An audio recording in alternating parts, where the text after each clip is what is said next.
In Ma'rib Governorate, thousands of displaced families face the risk of eviction from their temporary homes, which increases their suffering and deepens their sense of insecurity and instability. Muhammad Ahmed, a father of 7 children, is just one of these families, having been displaced from his village in Raima years ago, moving between different displacement sites until settling in Ma'rib Governorate. However, landowner greed comes knocking at his door nonetheless.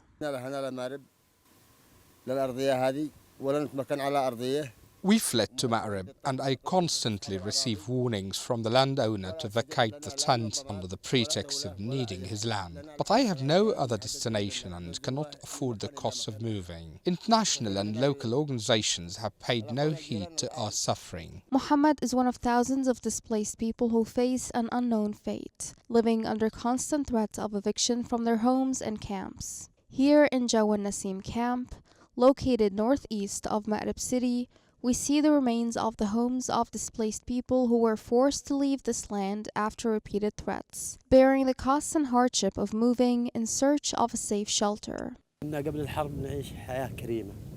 We used to lead a dignified life before the war. We used to receive our salaries regularly. Now we've been displaced from our homes to these simple tents, where homeowners insist on eviction. More than 50 families have been displaced again, and the rest simply can't afford to move anywhere else.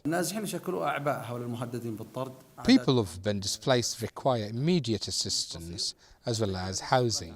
At the Displaced Persons Executive Unit, we are working with landowners to designate zones for IDPs to relocate to residential areas. However, one major obstacle we have is the availability and funding of land and the difficulties of IDPs readjusting to new environments. According to the Executive Unit for Displaced Persons Management in Ma'rib, more than 33,000 displaced households are facing eviction from homes owing to their inability to pay rent, and more than 4,335 families are facing eviction from their shelters in displacement camps. It further stated that 34 IDP camps in Ma'rib are under threat of being relocated, potentially leaving thousands of displaced people in the open without shelter.